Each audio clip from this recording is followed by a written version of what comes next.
ഉത്തരേന്ത്യയിൽ ശൈത്യകാലം വരവറിയിച്ചിട്ടുണ്ട്.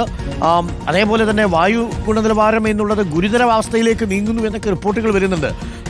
വായു ഗുണനിലവാര സൂചിക ശരാശരി 452 400-ന് മുകളിൽ കടക്കുമ്പോൾ തന്നെ അത് വലിയ ജാഗ്രത പാലിക്കേണ്ട ഒരു അവസ്ഥയാണ്. ഇപ്പോൾ ജാഗ്രത പാലിക്കണമെന്ന് ആരോഗ്യം വകുപ്പൊക്കെ പറയുന്നുണ്ട്. മലിനീകരണ നിയന്ത്രണ ബോർഡിൻ്റെ അറിയിപ്പുകളും വന്നിട്ടുണ്ട്. രാധാകൃഷ്ണൻ, ശ്വാസമെടുക്കാൻ പറ്റുന്നില്ലേ ഡൽഹിയിൽ?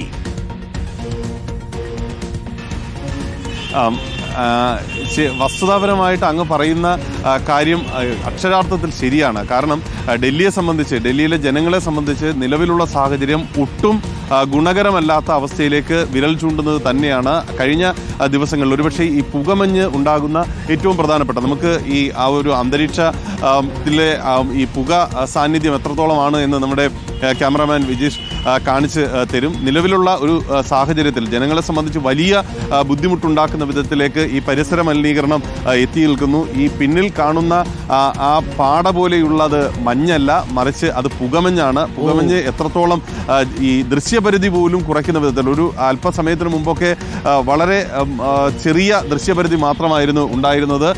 ഏറ്റവും പ്രധാനപ്പെട്ട ഒരു മേഖലയിലാണ് ഞാൻ നിൽക്കുന്നത്. ഈ കൊണാട്ട് പ്ലേസിലാണ് ഞാൻ നിൽക്കുന്നത്. അങ്ങനെയുള്ള സ്ഥലത്ത് നിന്നാൽ തന്നെ വലിയ കെട്ടിടങ്ങളൊക്കെ നമുക്ക് കണ്ണിന് മുന്നിൽ വരുമ്പോൾ ഒരു പാട മറച്ച് നിൽക്കുന്നു എന്ന ഒരവസ്ഥ. ഇത് ഈ മലിനീകരണത്തിൻ്റെ പാട, പുകമഞ്ഞാണ് അതിന് മുന്നിൽ നിൽക്കുന്നത്. അങ്ങനെ ഡൽഹിയെ സംബന്ധിച്ച്, രാജ്യതലസ്ഥാനത്തെ സംബന്ധിച്ച് ഏറ്റവും മോശമായിട്ടുള്ള അന്തരീക്ഷ സാഹചര്യമുള്ള ഒരു നഗരമായിട്ട് മാറുന്നു.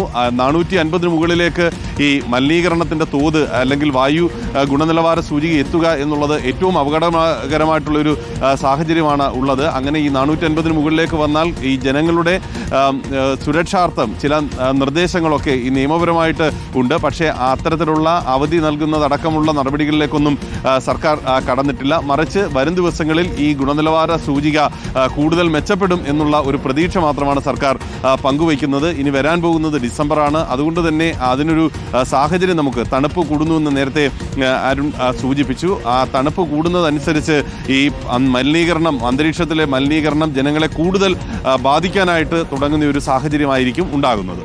ഓക്കെ.